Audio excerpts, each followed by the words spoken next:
Hi, this is Black Krishna or BK from manfowars.com, where I'm promoting polite patriotism to help nice ladies and gents teach kids to be, and so we can locally discuss and share great online info offline as better people making better places to live. And this video is called Globalization and Liberal Harlem Globetrotters versus Conservative Washington Generals. So globalization is we're in a global world now. Don't care about your country.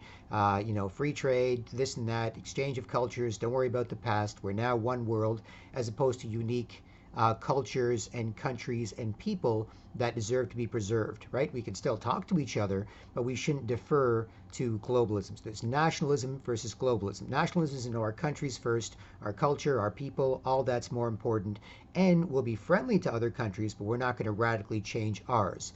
Whereas globalism or globalization is you got to go along with these changes because if you don't, your country will be left behind. It will make the whole world basically the same. And that's part of globalism or global governance in sort of more of a one world government structure. And then let's get to liberal Harlem Globetrotters versus conservative Washington Generals. So a lot of people have talked about how the left-right paradigm is a fake paradigm. There are two wings on the same bird, but the head of the bird is what controls that fight. So you can vote liberal, you can vote conservative. At the end of the day, the same policies and the same agendas get pushed through unless you've got an especially nationalistic leader like, say, Trump or Bolsonaro in Brazil, among others, that challenges that. Otherwise, you're typically stuck with a liberal that's pushing for globalization or globalism, or a conservative that's pushing the same issues while paying lip service to a few unique things that define them as liberal or conservative, right? And the liberal Harlem Globetrotters, basically the Harlem Globetrotters are a basketball team that they're kind of like professional wrestling. They do basketball tricks, and they're undefeated in their history because they play the Washington Generals. They're the default team that plays the Globetrotters every time and always loses to the Globetrotters. And you go there to see a show. You go there to see a Harlem Globetrotter player bounce the ball off a Washington General player's head or back or something, and then go in and do some super crazy dunk, right? It's a big show. It's part of the game. You're supposed to cheer for the Harlem Globetrotters. They're the ones who are guaranteed to win, and you know the Washington Generals are guaranteed to lose, and they kind of make that creative in a fun and funny and entertaining and athletic way as part of the show. When you go see the Harlem Globetrotters, you see them play the Washington Generals. That's kind of how globalization and globalism have been playing out for the last 25 years or so. Is the liberal progressives are pushing for an agenda. We need this, we need that, we need to accommodate these people, this special interest group, we need to do this, do that. We're progressive, we're pushing for change, right? And so liberals typically push for changes to make people happy. Conservatives typically try to preserve what works to make people happy. And when they're all being honest and respecting each other and able to communicate well, you can have good conversations about what might be the best thing for you, your people, where you live, and so on, right? But in the fake paradigm, the liberal Harlem Globetrotters are supposed to win and keep pushing for more and more changes, and the conservative Washington Generals are supposed to just sort of shrug their shoulders and say, well, I don't want to be called a racist if you want to have quotas or affirmative action or selective hiring processes that disadvantage certain majority groups in favor of certain minority groups. So whatever. I don't want to be sexist if you want to, have something that elevates women, up, even if it's to the detriment of other women and men and where you live, because they're not necessarily qualified. For example, in Canada, Trudeau indicated that half his cabinet had to be women. It wasn't based on qualifications, it was purely based on gender. And we've got some horrible people in Canada's parliament as a result of that. Not saying women aren't smart and capable, but those type of policies are meant to win, and conservatives, instead of intelligently arguing against them, are supposed to lose. Or with gender issues, right? You could be a liberal and saying, oh, we need to make these grown-up drag queens happy because instead of just performing at sleazy bars, for their friends, which is fine, they want to go to libraries and teach little kids how to be a drag queen, or to see them twerk, or to have them crawl on their laps, or they lay on the floor, and little kids, a lot of them are pedophiles in drag, basically, right?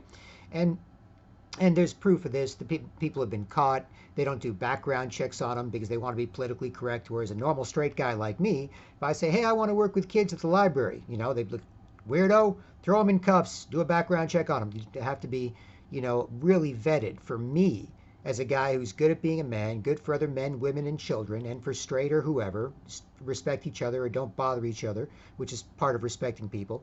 I would be vetted a lot more heavily if I just showed up as a normal straight guy. But if I put on a wig and a dress, otherwise look the exact same, even keep the facial hair, they might let me in, right? And conservatives, instead of saying that's crazy, why do these people have to, teach our kids this? Why do they have to twerk in front of our kids? They're supposed to say, well, yeah, I don't want to be homophobic or gay phobic or whatever, so they're supposed to lose these battles, right? So globalization and liberal Harlem Globetrotters versus conservative Washington Generals is sort of the broader paradigm that I'm sort of framing this in. Now, to show you a little bit, I'll put a link to this article below. It's long, and I won't read the whole thing, but it's definitely worth reading. I'm going to show you an article from Breitbart.com, Breitbart.com. They're a great news site from a more conservative perspective, but they also fairly, appreciate liberals when they can. They may have some influences that compromise them a little bit, just like we all do, right? Unless you're anonymous on 4chan or 8chan, you really can't just say and do whatever you want when you're dependent on other people and relationships. But for the most part, I've found them to be fair and honest. And Breitbart does a great job of dealing with politics and pop culture. Because as the late, great Andrew Breitbart, the man who founded Breitbart News and who later passed away, as he said, politics is downstream from culture. Politics is downstream from culture. What that means is the culture changes things, and then political changes result after that. So the culture will say, X, Y, and Z. Gay marriage, fine, even though most of them don't want to get married, and a lot of those marriages aren't normal marriages where they're, loyal to each other and faithful to each other. There's sort of open marriages and so on. So all that's fine, whatever. And it'll be out there in the culture first, and then political changes will happen after that, or adoption and so on. And I think if most people straight are great at it and respect each other and communicate well and make sure everyone does, then LGBTQ can be too. They can fit into that. But when straight people are attacked and they're confused and they're disempowered and they're paranoid, they're socially constipated, trouble talking as a result of political correctness, gender neutralized, trouble acting like men and women who can respect each other and communicate well and teach kids to, when all of that is under attack, then it means that LGBT people can be jerks too, right? And so you don't have people with self-respect who respect other people. You've got cry bully victims that want to use their status to get away with bullying you into putting up with them being obnoxious and dangerous and so on. And that's what's currently happening today. So Breitbart.com, I recommend. If you don't know it, I'll recommend you check it out. And they do fun stuff on politics and pop culture and culture. So it's great because you can look at some political stuff, a lot of American, but some international. And it's all related these days. And you can look at coverage of sports or the Golden Globes or Oscars or movies or fashion and so on. They sprinkle a little bit of that in there as well. So it's important it makes it for a better read. If you're just nothing but politics, and it's boring or it's heavy or it's scary or it's what can you do, all this stuff, it can be a little much. But when they mix in some special interest stories and so on, it can make it a better read. So that's on Breitbart for those of you who don't know. And now I'll show you this article by Virgil for Breitbart.com. It says here, how Bill Clinton and neoliberal trade policies led to the rise of fascism.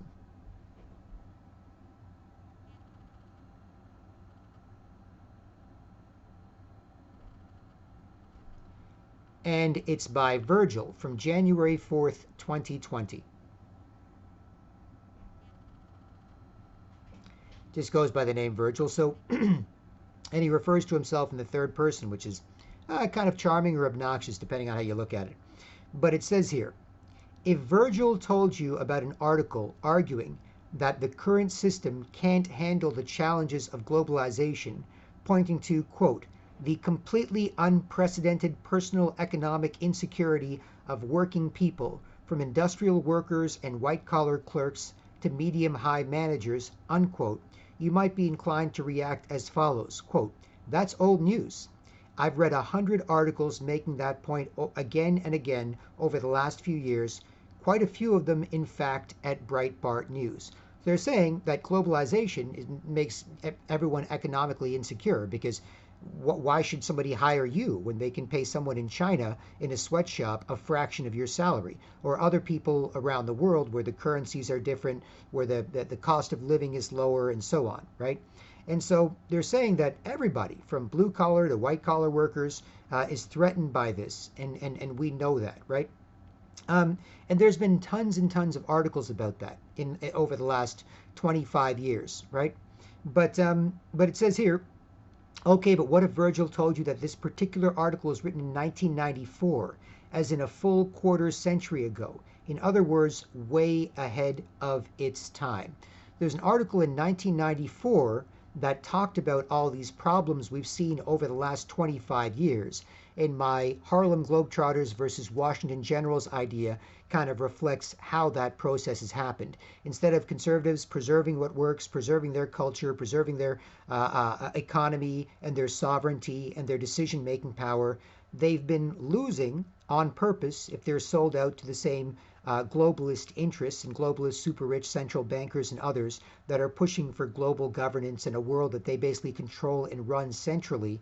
They've been pushing for that for the last 25 years. So because they've been, a lot of conservatives have been sold out, and a lot of liberals have been sold out to push for this agenda too, for that matter, because liberals can be nationalists too, just a bit more on the socialist end, wanting more government safety and security nets for people that fall through the cracks. Whereas conservatives say, no, no, no, less of that, more private charity work, less government involvement, and we'll take care of those people a different way, and we'll have lower taxes and higher wages and less regulations, and that'll stimulate the economy so we have less people falling through the cracks. But we want to protect our country, our culture, our sovereignty, and so on. So you can have liberals and conservatives who are honest within a political structure or a country, but the issue here is many of them are sold out to globalist central bankers and their acolytes and the people that represent them, and all of that works because they set up different think tanks in different countries. Basically, the British Empire never lost; they just changed their name. The British Empire set up the Council on Foreign Relations in the United States. They set up the Royal Institute for International Affairs in England. They set up the Canadian Council of Chief Executives in Canada. They set one up in Australia. All the Commonwealth countries have these think tanks of 2,000-3,000 of the leading political and business and cultural elite in different countries. And they get together at this big talking shop, and they kind of get where the trends are and, what to invest in, how to think, what to promote. Then they go back to their different companies or different government departments, and then they push those agendas. And most people there might not even be aware. But if you get the people at the top, on board with this agenda, then they'll make sure everybody below them pushes that agenda, right? And that's also where you get the term deep state. The deep state. What is the deep state? The deep state is the entrenched bureaucracy that sticks around regardless of whether or not the political leadership changes. So presidents and prime ministers come and go, but the people in charge of the Department of Transportation or Department of Health or Department of Agriculture or Department of Defense or whatever it is, they typically stay. Now, that would be bad enough when it comes to normal sort of institutional rot and corruption. And these people with a department, well, I'm a department head, I've got 20 people working under me, and this is what we do. But I don't want to say that we can reduce our budget. We don't need this much money next year. We can, use less taxpayer money. I want to, instead of having 20 people working for me below me, I want to have 50 or 100 or 1,000 people working below me. Then what will my salary be? It'll go from $100,000 a year to $1 million a year, because you need that kind of salary to manage this kind of department. So the deep state bureaucracy on its own would be bad enough, as they keep the Department of Education. You'll have thousands and thousands and thousands of people working there, and then the schools will be poor, right? They won't have enough money to pay teachers or give the kids supplies, and you'll have the schools falling apart, right? So that's bad enough. But what makes it worse is the globalist angle, where you've got globalists that are pushing ideas to weaken national sovereignty and cultures, to weaken governments, to weaken people, to weaken political systems, and make them more subservient to more and more globalist and globalization ideas. So that is where the deep state comes from. Is it's not just, well, these bureaucrats have been there forever and they want to keep their jobs and they want to grow their departments and they always want more power, right? How are you supposed to get more power? In the private sector, you can get more power by doing a better job, getting promoted, becoming a head of a different department, managing more people, making more money, making the company more money.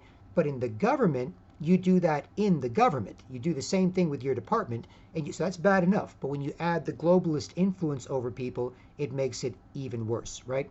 And so, people were warning about this back in the 90s. It seemed like a bad idea then, but a lot of people were like, well, no, we're all people, we're all on the planet Earth, we're all, think locally, or think globally, act locally, all these different ideas. And yeah, we need the United Nations to referee things, otherwise we might go to war with each other.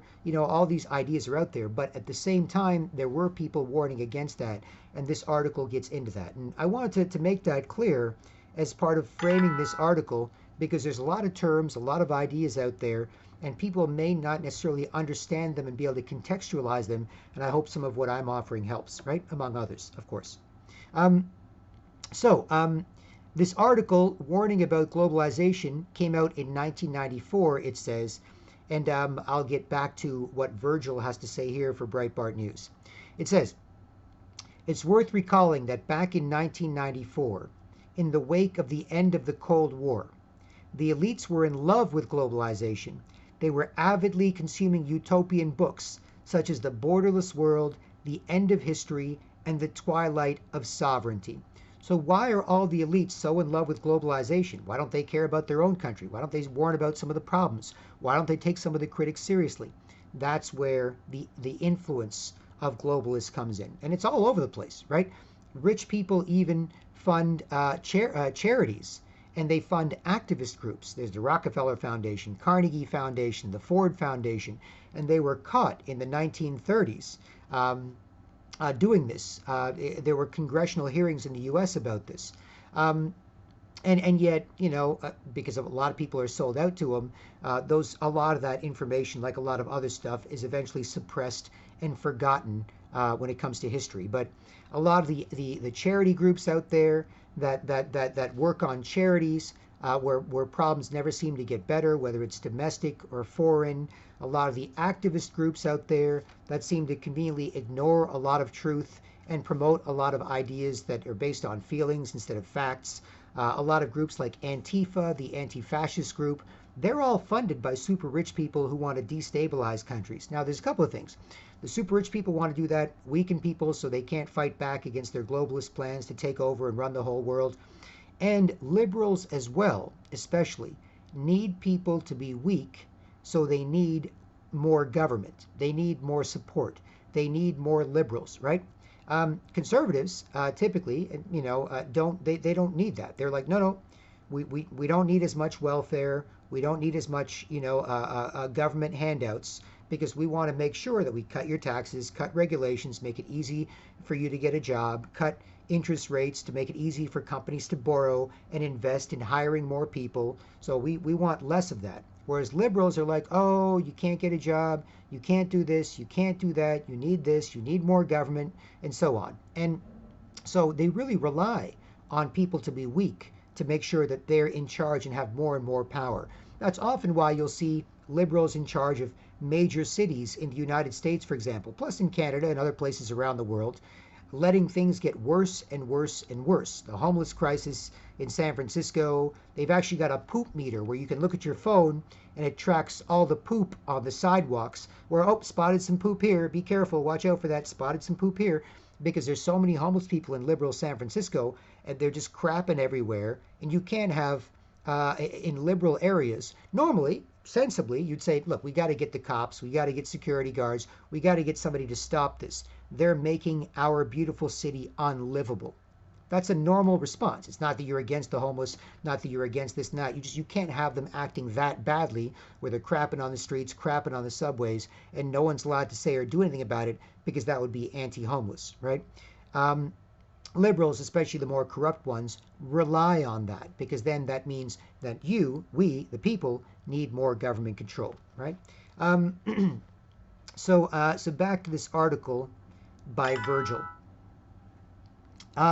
So he talks about how in 1994, at the end of the Cold War, many elites were in love with globalization, writing books, so it's going to be a global world, a global this, a global that, and not saying, hey, wait a minute, what about Americans for America, Canadians for Canada, England, English for England, Brazil for Brazilians, Japan for Japanese, Russia for Russians, Uganda for Ugandans, right? What about that? So no, you got to think global, right?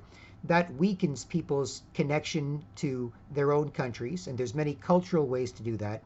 And it also reduces your political ability to influence what happens in your countries as a result of international agreements managed by central bodies like the World Bank, the International Monetary Fund, the United Nations, and so on, right? They're in charge of your policy as opposed to you people in charge of your policy. You can have a new president or a new prime minister and a new government and so on, but if you've written all these trade deals and economic deals and environmental deals and all these other agreements and immigration deals, the UN Global Compact for Migration that says you're allowed to leave any country you want where you don't feel safe, but you could also allowed to enter any country you want, right? And countries have no control over that, right? This is what you give up as part of that process. And so that's what they've been pushing for. And so I'll get back to this article for now. It says here, and yes, 1994 was the year that the North American Free Trade Agreement, NAFTA, went into effect. As President Bill Clinton said as he signed the treaty, NAFTA means jobs, American jobs, and good-paying American jobs. In fact, Clinton mentioned the word jobs a full 50 times in that speech. Indeed, all that repetition might make one think that the 42nd president was trying really hard to convince Americans that he was telling the truth about their jobs. Interestingly, as Clinton spoke in support of the trade deal, he was joined at the podium by former Presidents Gerald Ford and George H.W. Bush. In other words, at the elite level, support for NAFTA was virtually unanimous. Everything would be wonderful, we were assured, if the globalists got their way. So you've got liberal president Bill Clinton, and he's supported by conservative Republican former president George H.W. Bush, George Bush the first, the father of the George W. Bush, and Gerald Ford, another liberal former president. And they all come up and they're all like, we support this, right? So that's how, again, as I said, globalization and liberal Harlem Globetrotters versus conservative Washington Generals. You would think that if Clinton and the Democrats were behind this, massive trade deal, NAFTA, to sort of make Canada, America, and Mexico one economic body, which means what happens? Where are you going to hire people? Mexico. It's a lot cheaper. So screw Americans, screw Canadians, hire people in Mexico. It's the same company, it's the same NAFTA agreement says we can do that. So that's what happens, right? Instead of George H.W. Bush or a conservative president going, we are against this, this is a bad idea, we need to preserve American sovereignty, economic sovereignty, and economic integrity, and the jobs that we have here and our wages. No, he just went, yep, we think it's a good idea too. So wait a minute, Bill Clinton thinks it's a good idea, liberal Democrat president, and George H.W. Bush thinks it's a good idea, conservative Republican former president. That's the sellout. That's the game, right? So even though they said everything would be wonderful, it said here, yet back then one observer was having none of this giddy optimism. In April of 1994, veteran DC think tanker Edward Luttwak, writing in the London Review of Books, argued that the trade deals such as NAFTA were hollowing out middle America and that the elite either didn't notice or care. It says here, quote, neither the moderate right nor the moderate left even recognizes, let alone offers any solution for the central problem of our days, the completely unprecedented personal economic insecurity of working people, from industrial workers and white-collar clerks to medium-high managers. Luttwak's point was that globalization and trade were a threat to the cultural and economic structures of each and every developed country. That is, long-standing, intricate systems of work and life were now being exposed to the, quote, tidal waves of change in the global economic ocean, right? So things you've known and loved for years, things that made you say you loved your country, right? Whether it's the economic opportunities or the culture you had, all of that is threatened when you're awash in this great global game, right? Says here, defenders of such planetary tidal waving said that it was inevitable, given that countries such as Mexico and China were entering the world economy, and that as they did so, of course, they would be making big waves. And yet Luttwak's point was that the elites were neither noticing nor caring about the societal impact of these waves crashing on the home economy. Luttwak was especially, you might think that he's blaming the the liberals for this. Liberals always wanting to change this, always wanting to change that, always wanting to do this and that. But no, he was more critical of the Republicans and the conservatives. Why? Because they were losing, either because they were stupid or because they really believed it or because they're sellouts to globalism and globalist agendas on purpose, right? So it says here, Luttwak was especially cutting in his dismissal of the Republican response. Quote, in this situation, what does the moderate right have to offer? Only more free trade and globalization, more deregulation and structural change, thus more dislocation of lives and social relations. So instead of conservatives trying to preserve what works and what's always worked to make people happy where they live, right? While still being open-minded to some sensible changes that are gradual and that don't radically disrupt things, they were like, nope, all for it, you know? It says here, Luttwak added that Republicans were in the curious position of being economic libertarians and at the same time social conservatives. So economically, do whatever you want. But socially, no, we believe in this, traditional values, traditional families, traditional relationships. Nuclear family is the most important thing. We need that going forward to have healthy cultures and raise kids to keep them going, right? It's like, nope, there's a problem with that. You can say that I'm all for economic this and that, globalization, liberalization, free trade, but we got to preserve our culture. There is a problem with that, as noted here. So he says, that is, they were more than a little schizophrenic, because wide open economics typically pulverizes any particular cultural heritage. As he put it, the standard Republican, quote, after dinner speech is a two-part affair, in which part one celebrates the virtues of unimpeded competition and dynamic structural change, while part two mourns the decline of family and community values that were eroded precisely by the forces commended in part one. So, this is important to understand. You can't just be an economic libertarian in total, no, just let them do whatever they want. You can't be like, I'm a libertarian, let Google do whatever they want, even if they can now control most of the world and steal elections and so on. It's like, no, wait a minute. There's antitrust and anti-monopoly capitalist legislation and laws and so on for a reason, right? And then say, no, but we're sticking to what we know. God, guns, faith, gold, family values. It's like, no, they'll get destroyed by the economics and by the interlocking trade deals that are managed globally. And free trade isn't really free trade. They call it free trade. Free trade is carefully managed trade.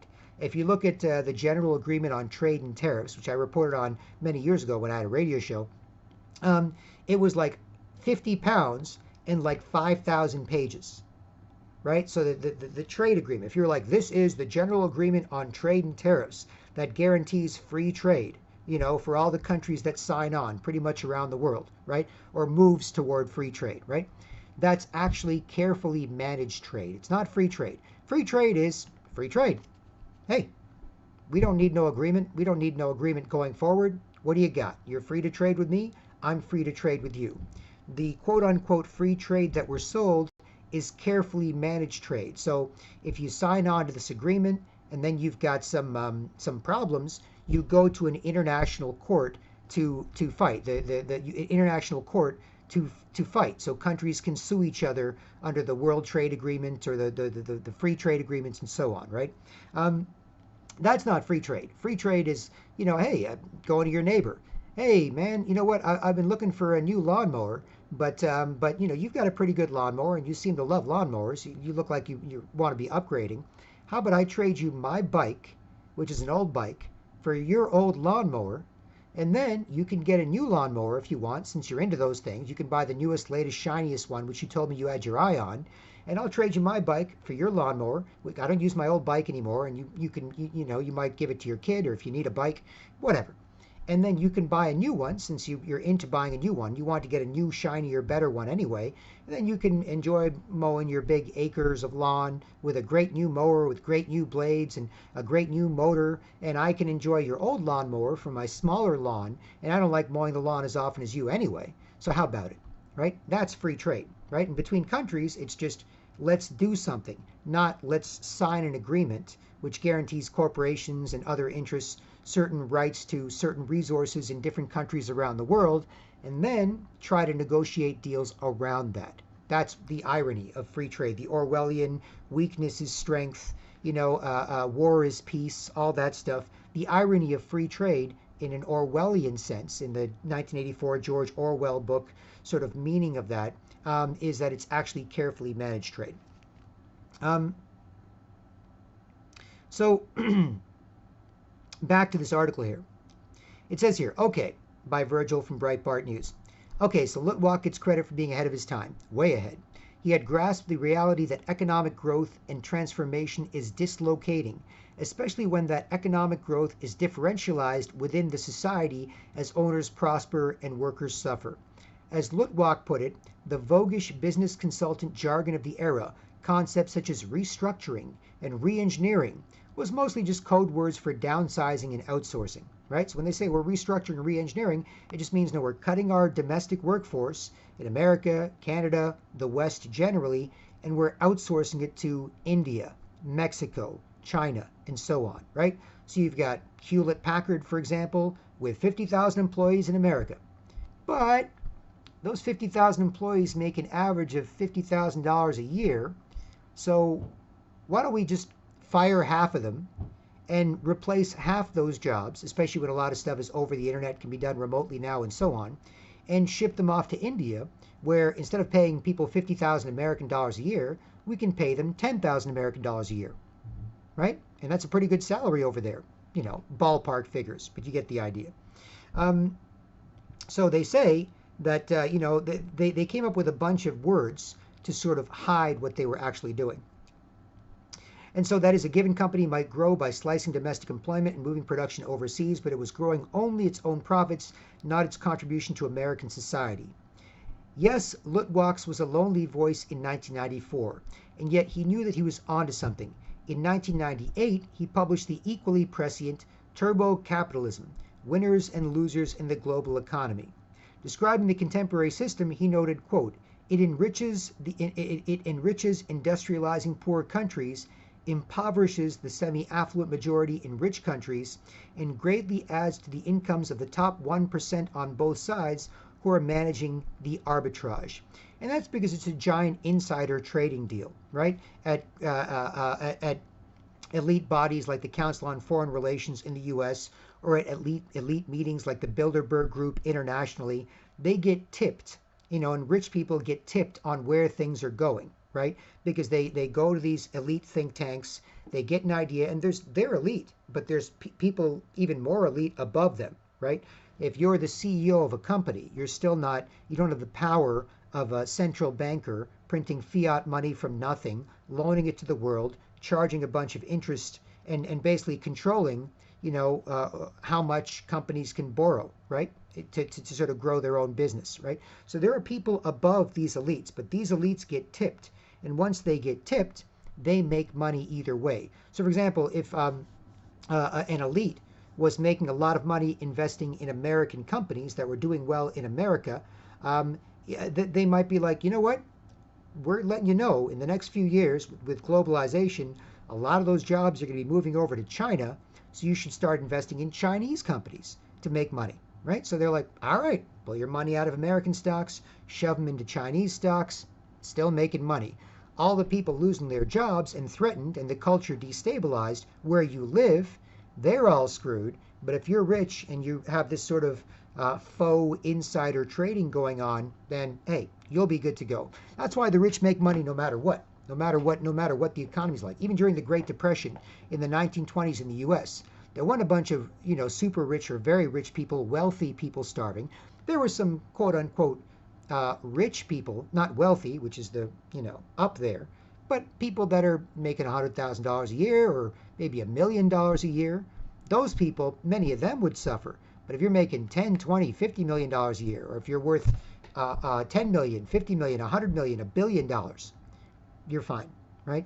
And so that's what's going on as part of this process. It says here, as we all know, it took a couple of decades for people to see that Lutwak's critique was dead on. And one of the things I'd like to make sure we know in this video is how that process has worked for 25 years so far. So you can't say to me, no, there's not liberal Harlem Globetrotters that are supposed to win and conservative Washington Generals that are supposed to lose. That's what's happened for the last 25 years, right? That's what we're dealing with now. So it's not just a theory that I came up with in 1994 to say, wait a minute, watch what happens. Other people did. Other people were concerned about what was going to happen, right? But over the last 25 years, from 1994 till today, 2020, you can see what has happened. And this knowledge of this gives us knowledge to move forward with, to make sure that that we are check and balance on this moving forward, right? And that's winning the online and offline information war. So not just online, censoring the digital ghettos, talking to like-minded people on Twitter, and then offline, socially constipated, don't say anything, gender neutralized, kind of acting kind of sketchy. Yeah, you know how it is near each other, making it hard to talk, and then, running away, right? Not that. But the offline information war is meetings, meeting with other patriots where you live, meet and greet tables, hanging out with other patriots where you live, at public events or in public areas, getting along with each other, happy to share information like flyers or DVDs, stuff like this, where people walking by can take it. This is one of Into the Fire, from a movie by pressfortruth.ca about the G20 Martial Law Summit. There's another one. Here's one of mine. G20 martial law is over. We'll then make sure this never happens again. Quite a traumatic event that took place in the city. You can have, smaller ones. If we don't know, we have problems. If we do know, we have solutions. It's a tiny little 1 by 3 inch piece of paper. People that are scared to talk about something often aren't scared to take something like this, fold it up in their pocket, put it away, and look at it later on their own leisure time, right? Or you've got creative ones, this old 9/11 truth dollar that was really hot back in the day with a bunch of websites on it that says, hey, we know we're being lied to. We may not have the whole truth, but the truth is we are being lied to. That's enough 9/11 truth to want more, to stop, all these wars and the domestic police states and surveillance of all of us, because all this stuff that's supposed to be aimed at terrorists is eventually turned around on us, right? They're the groping and the body scanning at the airports and so on, right? And on and on and on, or classic DVDs, that you can hand out to people. All these are things that we used to do and that have been done. And that's what a meet and greet table is. You're all getting along with other patriots. A beautiful, Saturday afternoon outside major mall, public area, intersection. You got a table set up there. You all look like you're getting along with each other. You might be crazy, but you're not too crazy to make a friend. So maybe you're not that crazy. And you're all getting along with each other. You're all chatting. You're joking around, and you're just politely chilling. And you're ignoring people ignoring you, not bothering anybody. You're talking to people who want to talk to you. You're just handing some information. Oh, what are you guys here for? Oh, we're just sharing information on this. Oh, I'll take one. Yeah, sure, man. Here you go. All right, thanks. See you later. Done. No arguing, no talking, no, I gotta tell you something. Things are crazy. None of that crap. Polite patriotism. Polite patriots, right? Um, and then if somebody does want to talk to you, right, when they see how you treat people and how you treat each other, then they will come up. Oh, I don't know about this, or I agree with that, or I heard of this too, or you can get into all that stuff, right? And any screaming, any bitching and screaming idiots nearby, right, who want to be like, you're crazy, you're doing, how could you do this? That's what, how did they just look crazier to third parties, right? To all the other people there. They just look crazier, right? If somebody comes up to you and a bunch of polite patriots hanging out, just trying to do the right thing for yourself and other people and where you live, and they're like freaking out over it, then they look crazy. You don't look crazy. They just make you look better, right? Or groups like Antifa and others, radical left-wing groups that are often funded by George Soros and other globalists, super billionaire with his Open Society Foundation and so on, right? Those people look crazy, right? Those people are people that most people don't like. And yet those people are in charge of protesting and pushing and lobbying for changes to where you live that are, often funded by rich people to screw you up, right? Many of them might not know that at the lower levels. They're sort of useful idiots. But ultimately, that's what their function is. So meetings, meet and greet tables, posters, flyers, getting out there, putting this stuff. It's also especially a male thing to do. It's a bit more risky. It's a bit more controversial. It's a bit more dangerous, right? And so it's definitely more of a male thing to do. And if guys get together, I know at work, just like Fight Club, right? At work, you got to be like, hey, crumpled line, bitchy, sketchy pussy, man. You know how it is. Oh, no. Yeah, silly, or sad. I have my feelings. Oh, silly, or sad, in my feelings. You have to just act like a socially constipated, gender-neutralized mess. Many of those guys got together privately in the movie Fight Club, and they could think, talk, and fight and do stuff for where they live. Now, not everything they did in that movie is ideal, but the principles behind it are ideal. And it's the same way groups like the Freemasons work, where the Masons, bunch of men get together, no chicks around, you don't have to worry about feelings or will saying this hurt someone's feelings. If a guy's getting his feelings, you say, stop being a bitch, man. We got to talk about this stuff. If a girl's in her feelings, you want to be nice. Don't talk about stuff girls don't want to talk about, right? It's supposed to put us in a good mood and make babies. That's it. Otherwise, do whatever you want. It's either a bonus or a pain in the ass. But you got to get the core things right. And as part of that, you don't want to talk about this stuff too much with them in general. Some girls kick ass in this area. Other girls, just happy men can kick ass in this area. And that's life, right? So, that's the Fight Club style. Otherwise, you've got what's going on now over the last, 20 years since 1999, which is the Matrix, where people are trapped online in the late 20th century, living retro culture, and then talking to like-minded people or talking to robots or typing emojis, back and forth with other robots typing emojis or whatever, barely talking, reducing the language, right? And sort of being herded into the Matrix, like the movie The Matrix, right? So it's sort of Fight Club versus the Matrix is one archetype to deal with these things. In broad strokes, of course, because that's what's happening today, right? You might be like, I'm on Twitter with my 50 people who think the same way, and I'm just complaining, I'm bitching about what's going on to other people bitching about what's going on. It's like, it helps a little bit, right? But it's more important to reach out to new people calmly and consistently as polite patriots to say, look, just like everybody else, we're raised one way, we think one way, and then as we come across new information, we can evolve our opinions, right? And as I've said, doing stuff like street actions with the meetings and meet and greet tables and posters and flyers and DVDs and so on, right? Say, hey, you like it? Enjoy. You think it's stupid? Throw it out. Who cares, right? If I I've literally said that, dozens and dozens of times to people where they're a little bit worried. Well, I don't know. Don't get shot. This flyer warning about vaccines and sharing vaccine exemption forms during the H1N1 swine flu, bird flu, whatever pandemic, where they were saying, oh, we're all going to die from this pandemic. You all need an experimental shot. We just came up with it. Oh my God. It's like, wait a minute. People were scared, right? And so you could go like this and just smile, say, here, take it. You like it? Enjoy. You don't? Throw it out. It's like any other crap, right? And this works. You might think this, you're like, wow, who cares? Who's going to, it's like, no. People spend thousands of dollars to send you junk mail. Thousands of dollars. I get tons of junk mail. I just threw out a bunch of junk mail today. I'd show you about that junk mail. Tons of junk mail. Coupons, flyers, real estate agents, home gyms, restaurants, right? Because they know it works. It reaches people that aren't on the Good Life Fitness website. How do you reach them, right? And this stuff reaches people that are not on the InfoWars website. How do you reach them, right? This is how you reach them, right? So anyway, just a little bit on that when it comes to, well, what can we do? What can we do? It's all, you can see manforwars.com for more on what's going on and so on. But polite patriotism is important because the worst thing that's happening today is people aren't acting nice enough to talk.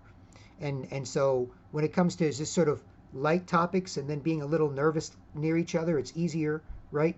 But when it comes to more serious things, you tend to get the sheepish, sideways, lying, bitchy, sketchy, mess, socially constipated, gender neutralized, uncomfortable, look away, look at your shoes, wipe your nose, look at your toes, pretend like you're drinking or sipping something.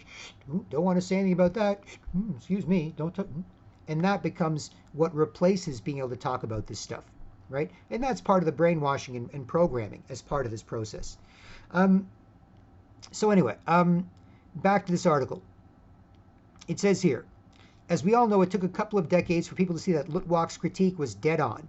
Back in the 90s and 2000s, the elite consensus held that if planetary arbitrageurs operating in financial and informational hubs such as New York City and San Francisco were prospering, that was a good sign that everyone was prospering. In this reckoning, what's good for Goldman Sachs and Google is good for America. And of course, more immigrants, legal or otherwise, were needed to serve in the service economy. Well, that was good too, right? So they basically said if the really, really rich people are making a lot of money, then it's good for everyone. And it's like, no.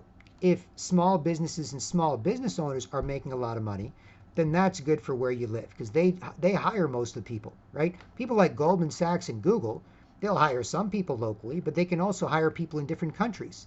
People at your local deli or your local restaurant or your local printer or your local whatever, they've got to hire you, right? And so it's important for the small, medium-sized enterprises, SMEs, to be supported, not just the big ones. But if the big guys make a lot of money and they can say your GDP is doing well or whatever, then they can often hide the fact that, yes, overall the economy is great. What does that mean?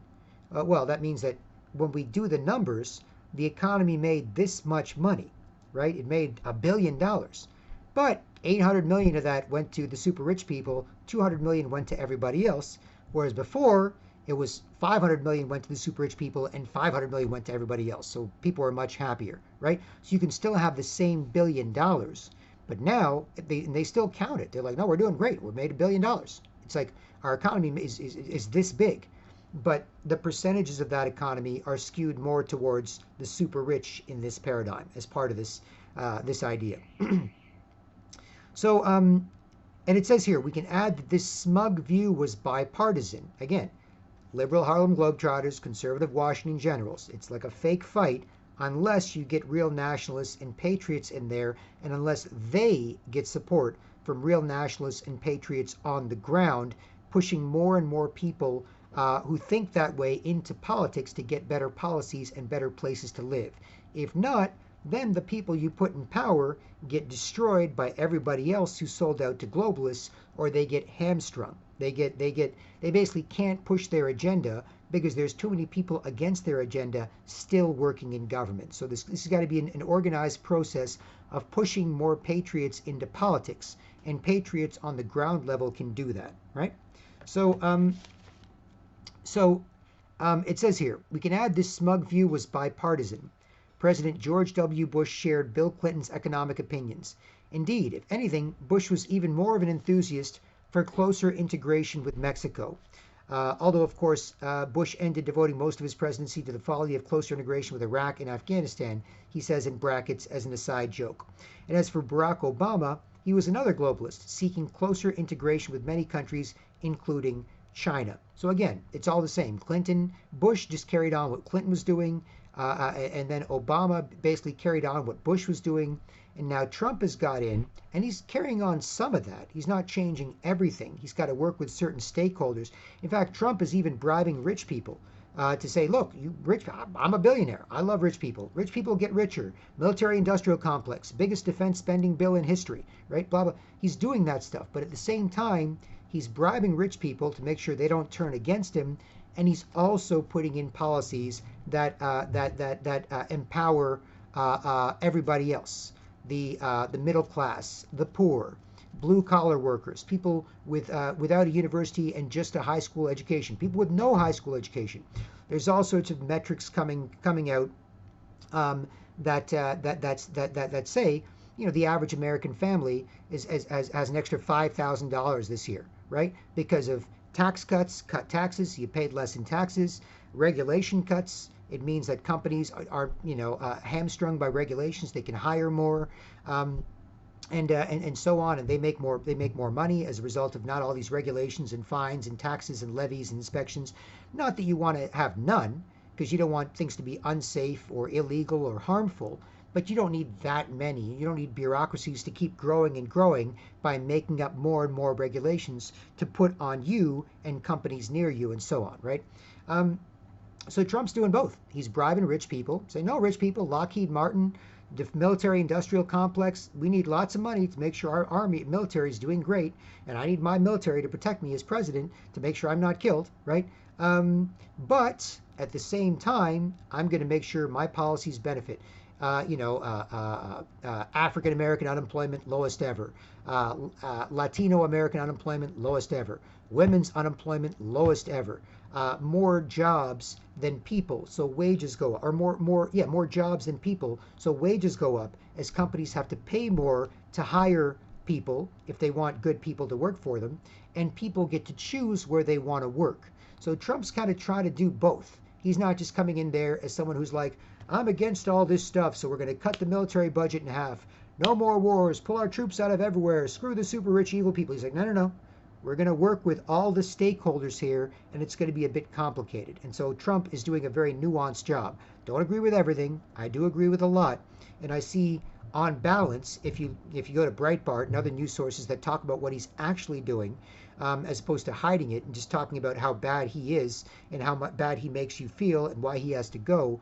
If you look at what his actual policies, yes, they're benefiting Goldman Sachs and Google and rich companies and rich people, but they're also benefiting everybody else. And that's the difference between the globalist and globalization policies since 1994 that benefited only the rich people and that screwed everybody else, right? Plus, he's doing other stuff about national sovereignty and pride and anti-political correctness and on and on and on. This isn't all about Trump, but I'm just making the point that when you compare him to George W. Bush, Bill Clinton, and as it says here, and as for Barack Obama, he was another globalist seeking closer integration with many countries, including China. Compared to all of these people, Trump's doing a hell of a lot more, and he's much more of a nationalist fighting against this bigger agenda. And it says here in this article, thus it took until the 2016 election for a presidential candidate to say, enough! Exclamation point. That candidate, of course, was Donald Trump. And in parentheses or brackets, it says here, and in an odd way, some of Trump's anti-globalization arguments were echoed by another prominent 16 candidate, Senator Bernie Sanders. That's true, Bernie Sanders does approach anti-globalization from the left, but he also wants to push for socialism, which is basically like communism, which has always failed and is really bad. And when they say we hate rich people, under communism, everybody's equally poor, except for the people at the very top who've got this really hard job to do of managing all these really poor people, so they deserve a lot of money and a lot of power, and you've got to trust them and you can't do much about them, right? So even though Bernie Sanders is anti-globalist in many ways, his solution is not the solution. If it's against globalism and he just wants a socialist, nationalist America, it would still be a bunch of poor people and a few rich, corrupt, evil people at the top managing the whole thing, as opposed to, no, we want everyone to do well, everyone to be rich, our country to do great, our kids to have it better than we did. That's more of economic populism and nationalism that is supposedly behind what a lot of Trump is doing, right? And based on the evidence I have, it seems to be, right? He can't just wave his magic wand or snap his fingers and make everything different, right? He can't just get rid of all the evil people. Many of them are in power. Many of them are in charge. Many of them he's trying to bribe to come over to his side. He's trying to say, look, I know you guys have been going along with globalization for the last 20 something years, 25, 30 years or whatever, but how about this? You can still be rich, you can still be powerful, you can still be successful, but don't screw the country. Just invest back in America, invest back in jobs for our people, and then you can keep everything you got. We don't have to say you were bad, you sold us out. You can keep everything you got. You just don't screw us all to be rich. Instead, you invest back. That's why Trump will get 100 CEOs around a boardroom table and say, you're all CEOs of great American companies. You can see this on the White House YouTube channel, for example. You're all CEOs of great American companies, and what we would like you to do is invest in America. Come on, guys, who's with me? And they're all looking around at each other and go, well, if that's the way things are going, because the president says so, and he's got the power and people in power and so on to make a lot of that happen, sure. But if the president is sold out to globalism and globalist interests, and they indicate they're going along with that agenda, then those same CEOs are like, we got to do what's best for our company, our shareholders, our stock price, our bottom line, our quarterly profits and earnings statements. So screw America. We're going to invest in China. We're going to invest in India. That's where all the jobs are going. We're not having telemarketers in America anymore. We're shipping them all to India. So fine, done, right? So it's important to have a president in there doing that sort of thing, supported by many people on the ground, online and especially offline where you live, to get everybody hip to this agenda. Because this level of understanding is something not a lot of people have. And yet, if they get incrementally introduced to it, just like me, just like everybody else, it'll be second nature, just like it is to me and many other people who can take on that task, right? So it says here, and this is Trump, right? So you didn't see this under George H.W. Bush the first in the early 90s, or late 80s, early 90s, under Bill Clinton, after him, under George W. Bush, George H.W.'s son, under Barack Obama. You didn't see a lot of this. Buy American, hire American, as Trump is at a rally here, right? You didn't see a lot of that, right? So you can see this nationalism versus globalism reflected more today. And it says here, and by the way, before that, this is old. This is really ancient, right? And by ancient, I mean, what, an internet time 5 minutes ago is old, right? So look at the early 1900s, right? 1920s, 30s in India, for example, and the story of Mahatma Gandhi, right? Like him or hate him, he did a lot of good things, maybe he did some bad things, maybe it was a scam, there's all these theories out there, but a lot of the things he said and did made a lot of sense. And one of them was advocating for homespun, right? Homespun. What does homespun mean? Homespun means you make products where you live to sell them to people where you live, so the whole economy is benefiting where you live, right? That's called homespun. The reason that Gandhi was advocating for that, and he did the Salt March and other things, is what India was doing in the early 1900s as a British colony. Is India was picking a lot of cotton, right? They were picking a lot of cotton in India. It's a warm climate. You can grow cotton there easily. There's a cheap labor force, right? So they were grabbing all this cotton from India, right? And then what they were doing is they would take that cotton and they would send it to England. They would send it back to England. And then in England, they would make stuff from the cotton. They would make clothes. They would make towels, they would make whatever they make from cotton, right? Then they would bring all that stuff back. I mean, some of it would be sold, of course, in England and other countries, but they would bring those products back to India and then sell them to Indians, right? So that's what was going on. And so, Gandhi was like, this is crazy, right? We've got people here that can sew. We're a 5,000, 10,000-year-old culture. You don't think we had clothes before this? Maybe they weren't as fancy. We didn't wear as many, but that's because it's warm here, right? But we have people here that can do that. So instead of the British making us pick the cotton and then ship it over to England and then have them ship back clothes for us to buy, which cost more because of all that shipping and all that labor and all that whatever, we can pick the cotton, we can make the products here, and we can sell them to people here. That way everybody benefits. The people picking the cotton get paid, the people managing that get paid, the people sewing stuff get paid, the people selling it get paid, the people wearing the stuff get to buy it cheaper, and yet everybody still gets paid, right? So it all works out. That's homespun. So that's an old idea from the early 1900s. In the movie Gandhi, if you want to see that as a historical depiction, or you can read about it and so on. I read his autobiography many years ago. It was very interesting, and so on. So so this idea, buy American, hire American,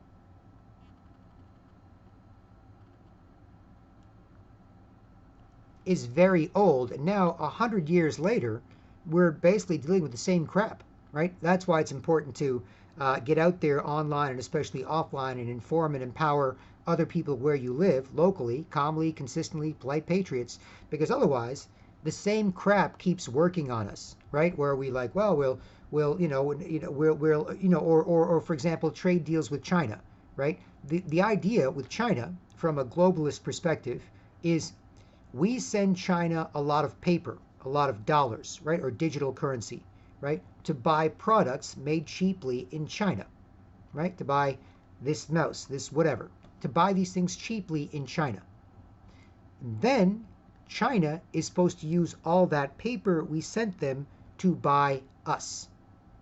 That's the plan that we're living through right now, right? Now, Trump is stopping that. Trump is fighting China with tariffs and trade wars and so on. So he's trying to put a stop to that. It's not done. It's not, we're out of the woods yet. But Trump and other nationalist leaders around the world are trying to put a stop to that. But otherwise, that's what's going on. In Canada, for example, Trudeau, miserable, weak-lying, bitchy man, Prime Minister Justin Trudeau, recently re-elected in Canada by Canadians who aren't acting polite enough to talk to each other anymore. And so the people that know what's going on and don't like them can kind of bitch to each other. But then when it comes to others, they're sensitive, they're messed up, socially constipated, gender neutralized, can barely handle just being near people, let alone anything more serious. They're just like, well, whatever, might as well vote for Trudeau. He's the name. Or maybe the election was stolen or whatever. He's now got a re-elected minority government.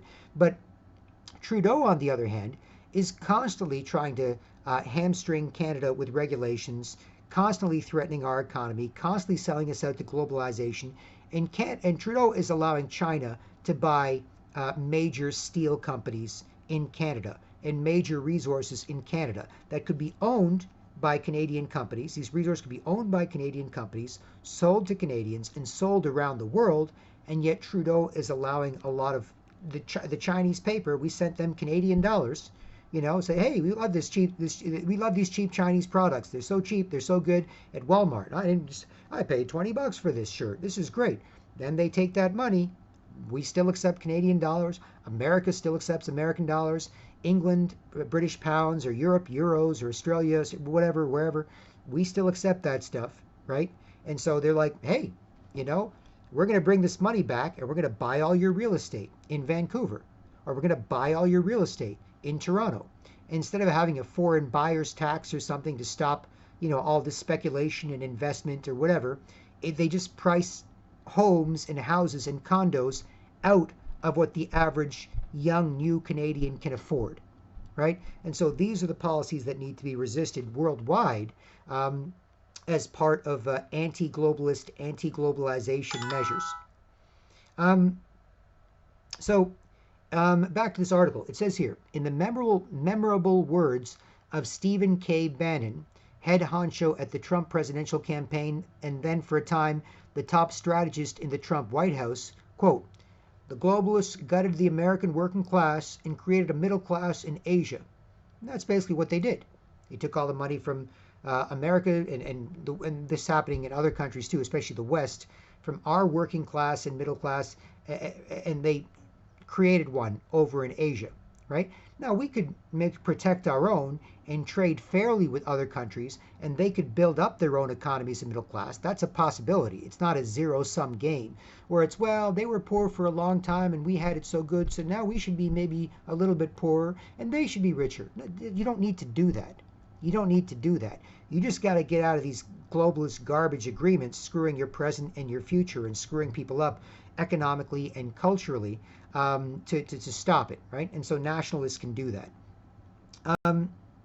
So it says here, by now most national politicians in both parties pay at least lip service to the Lutwak-Bannon argument. There's a realization that the American middle class paid the price while the bi-coastal elite reaped the reward. And that's why the various transatlantic and trans-Pacific trade deals favored by the Obama administration and Hillary Clinton seem to be dead, right? And this is Trump kept America out of the Paris climate change accords, which is a bunch of crap, right? Basically a carbon tax on something that's not harmful, with theories that are not proven to enrich really rich people and increase their control over everybody. It's a tax on everything. Everything uses carbon, and yet carbon is just carbon dioxide. We exhale it. Plants inhale it. It's part of the carbon cycle to grow things. It's not bad for the earth. It's something plants actually like. Carbon dioxide is their oxygen, right? From this mixture of air, we take in the air, we keep the oxygen, we expel the carbon dioxide. Plants take in the air, they take in the carbon dioxide, they put out the oxygen for us and other mammals and creatures to use. So it's not bad, right? And it doesn't affect the weather. It's only 4% of all this environment, ballpark. Humans contribute with everything we do, less than 2% of that, just a tiny fraction. So of all this air, atmosphere, and that little bit of carbon dioxide barely affects what the weather's going to be like today or what the climate is going to be like today or tomorrow, right? So because of what the weather or climate might be like 20 years from now, we're supposed to sort of pay this tax and use less and live in mud huts and ride bicycles and so on, right? And there's a bunch of other problems with that argument, but it barely affects the climate. There's many factors, right? It might be a tiny factor, but there's also clouds and the oceans and the giant yellow heating ball, the sun. You know, that if it's a little closer to us, probably gonna be a little warmer. It's a little further away in the Earth's rotation or whatever, probably gonna be a little cooler, right? There's many other factors, but carbon dioxide is not one. And the histrionics that sold, no, we have to do something, we have to save the Earth, or where else would we sit? I have a problem. No. If those people, those rich, evil people, tell me I have to feel bad and nobody can disagree with me, and if anybody says they don't feel bad and we have to do this, then they're Nazis, they're climate deniers, like Holocaust deniers. No. So they're brainwashing people as part of a new climate religion, right? And you can't say anything to them because they freak out. They're like, I love the earth, I love the animals, I love the plants. It's like you're insulting their God, right? As opposed to talking practically about what is really going on and what your options are. Because I wouldn't mind if they were just informed and empowered people who could inform and empower me. They could say, look, man, I don't care if you disagree with me. I don't care if you think this is stupid. I can either laugh at you or I can explain it to you and set you straight. That's not what they're training people to do. They're training people to freak out if you don't believe what they're saying, until you just have to agree with them because they'll just keep freaking out. So you just go along with it, and that's how we're all screwed, right? So you can look into that more on your own. ClimateDepot.com is a good organization to check out, for example. But Trump is getting out of these deals, out of the Paris Climate Accords. He's like, nope, we're not going to do that stuff. We're not going to switch everything to a green economy that doesn't work, that bankrupts people, that just makes a handful of people rich. We're not going to make everyone poor. We're not going to have blackouts all the time because the windmills won't turn because there's no wind, right? You know, we're not going to, or when they do turn, they kill thousands of birds, flying by. We're not going to do that stuff, right? Or the TPP, the Trans-Pacific Partnership, where they want to have an agreement between North America and Asia and Europe and say, there, now it's all one giant trade bloc. And if you have any problem with that, we've got a globalist organization that referees it, and they're generally going to screw over the West and side in favor of other countries, or they're going to screw over anybody in the way of their agenda, which includes protecting national sovereignty. So he was like, nope, not going to sign that deal. Um, and so now we all realize the costs that globalization has had, and there are still some people for it, but they're, at this point they're like, well, it's just the way things are, unless you've got people that know who's behind it, why it's bad, and how to stop it. And Trump is one of the people doing that, among others. Um, so anyway, back to this article here. As an aside from the 2020 presidential campaign, post-Clinton Democrats, having finally soured on Bill and Hill-style neoliberalism, are now targeting White House hopeful Pete Buttigieg. Buttigieg, ooh. For his association with McKinsey & Co., a notorious and scandal-plagued consulting firm at the forefront of many corporate decisions to lay off and to outsource and other forms of international skullduggery. Buttigieg is easily recognized as the candidate most likely to revive these globalist trade deals in keeping with his overall Harvard mentality, no wonder he's so popular with the Sonoma Crystal Wine Cave fundraisers. So yeah, presidential candidate, Democrat presidential candidate Pete Buttigieg had some fundraisers with rich people. He's got a lot of money coming in from rich people because they think if they put him in, he'll push the rich people globalist agenda, right? But again, Trump is bribing some rich people. Oops, excuse me, stray hairs. No allegory.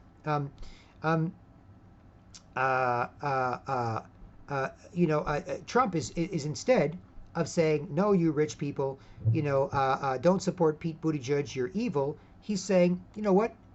You can still make money my way as a nationalist, as opposed to making money the globalist way, selling out your country.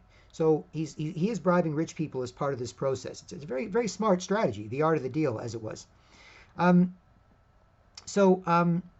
says here, okay, Lutwak stands as a prophet.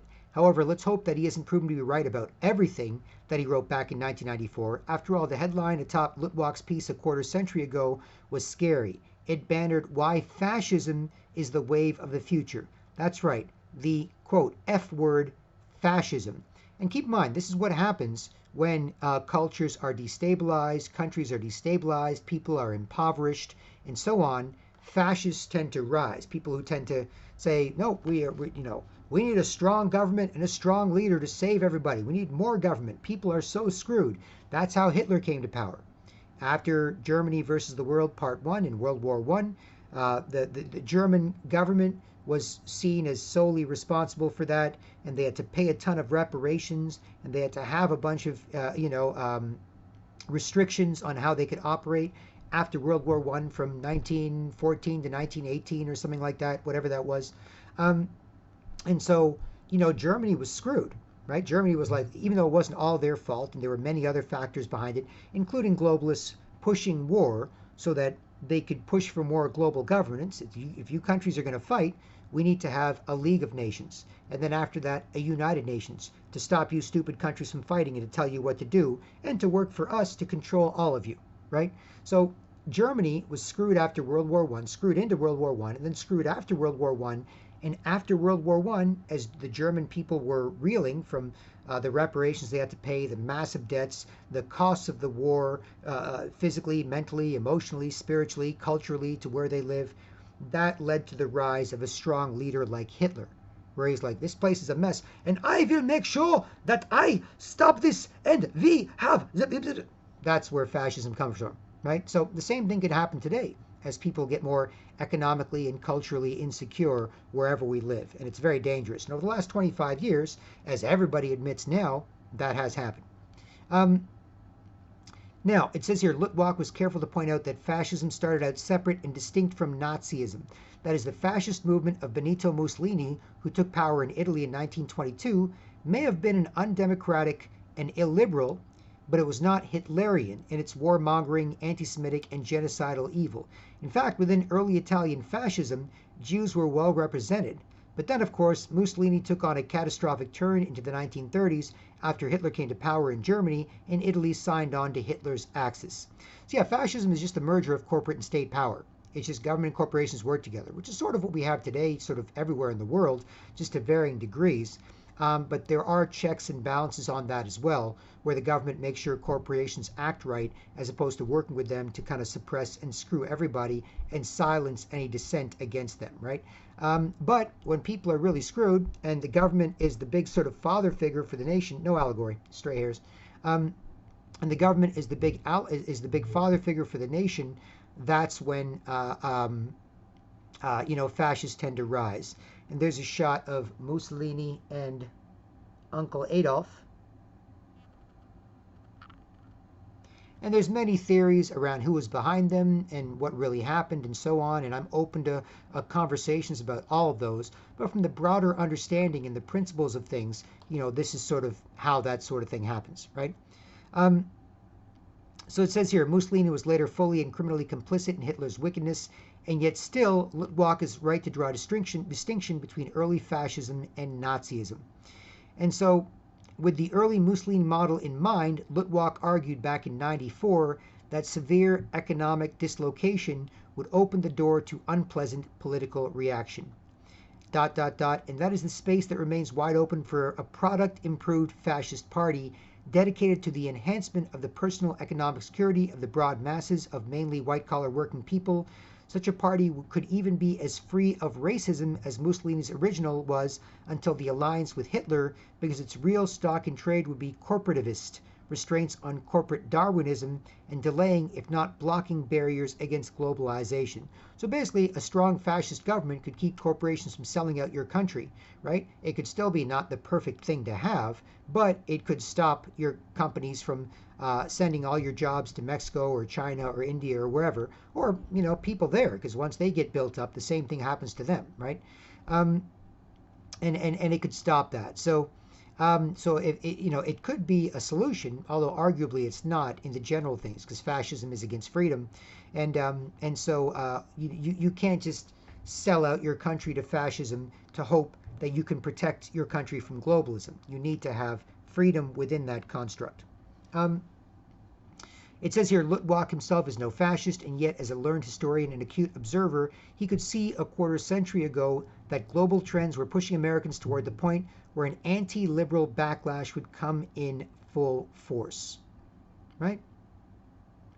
And then the article goes into, and I'll end this here just so you can see the rest of it at the link below. It goes into Ross Perot running against Bill Clinton for the presidency for the '92 election. There is Ross Perot, eccentric Texas billionaire. And what he said was, that trade deal, that NAFTA trade deal, that giant sucking sound you hear is American jobs going to Mexico. Because when we sign NAFTA and we say you don't have to do anything in America, you can do it in Canada or America or Mexico, well then people are just going to hire people in Mexico. All the jobs in Detroit, Michigan, where people make cars, they're all going to be going to Guadalajara, Mexico, where people can make cars. They might send over a couple of managers to make sure that things go well, but the 10,000 people who worked at that plant, they're gone, right? So Ross Perot was on that, and he did very well. He got 19% of the vote in the U.S. elections at the time, right? And it talks about how is Donald Trump fascist? Now, many on the left believe that he's fascist, but it's not. They say that about anybody they disagree with, and the way he's acting is not actually fascist. So, for example, if you could look at a classic fascist like Mussolini or Hitler or Mao in China, right? You think they would let 95% of the news coverage be against them, calling them a scumbag, crapping on them, lying about them, slandering them, smearing them, attacking their family? You think a fascist would let that happen? You think a fascist would let people protest against them and march and have giant balloons and images and caricatures? No. You wouldn't have that. You wouldn't have 90% of the media in Hitler's Germany against Hitler. But in Trump's America, 90% of the media, 90% of the coverage, in studies shows that it's anti-Trump. So if he's a fascist, he's really bad at it, right? And there's many other ways he's not fascist when it comes to how Trump is acting and the Trump administration is acting. It's not actually fascist. And yet that's been a liberal charge. And then you've got Antifa, who are actually fascists, where Virgil here for the Breitbart article says we should just delete the anti and know that we're seeing fascists, because there's a little quote, and there's some Antifas, and there's what they did to a journalist like Andy No in Portland, where they hit him with a concrete milkshake, and they gave him some brain damage and so on, right? And there's a black masked anti-fascist fascist up on the street, right, against a patriot here, against a pro-Trump supporter, right? They're the actual fascists. They're the people like Hitler's brown shirts, right? And what they are is they are anti-free speech commie zombies, right? This is what happens when you can't talk to people you disagree with. Then eventually you can't talk to each other, and you're easy to control, and you're sent out to bother people, right? And this is sort of happening with social constipation and gender neutralization in general, but it's definitely something that Antifa does. So Antifa aren't like our group Toronto Truth Seekers many years ago, where we're polite patriots, get along with each other, we meet, we talk, we feel like doing more than talking. We get out there in the streets, we hang out, we connect, engage with people. We're happy if you agree, disagree, want to argue, want to mind your business. No problem, we're cool. Antifa's not like that. Antifa doesn't talk to you, doesn't want to talk, just wants to bitch and yell and scream in the streets, and wants to scare and threaten anybody that disagrees with them into backing down. And there's no way they would be allowed to operate unless there were rich, evil, globalist people behind them, pushing them, promoting them, funding them, encouraging the media, most of the mainstream media, not to accurately cover them.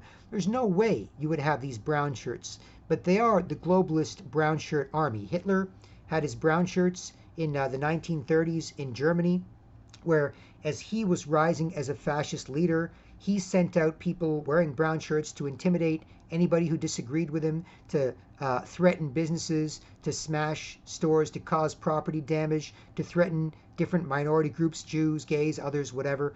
Hitler had the same type of thing going on, where they didn't want to talk to you, they didn't want to inform and empower you, they didn't want to have an intelligent debate, they just wanted to intimidate you into agreeing with what they were doing.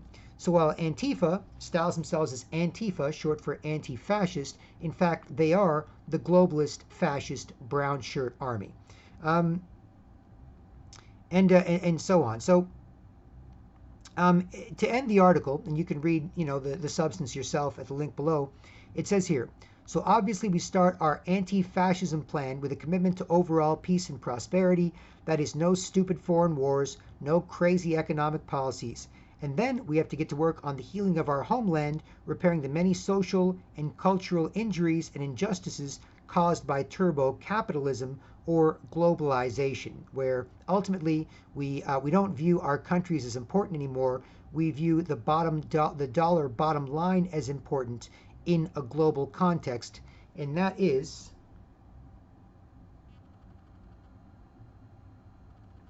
this article from Virgil at Breitbart News. So anyway, there you have it. As I said, Black Krishna or BK for manforwars.com, where I'm promoting polite patriotism. You can find out more there. Otherwise, feel free to like, comment, subscribe, share, get in touch with any questions or answers, or to work together, or critiques. You can also use clips of this video if you think they're helpful. You can chop them up and you can share them on their own, or you can mix them with other things. I wouldn't mind if you commented and told me about it, just so I'm curious to see when it happens, if it happens, and so on. But you don't have to. You do whatever. You can download it, and you can use whatever parts of this you think are worth using to share in a shorter format, as many do with many other pundits like myself online. And there you have it.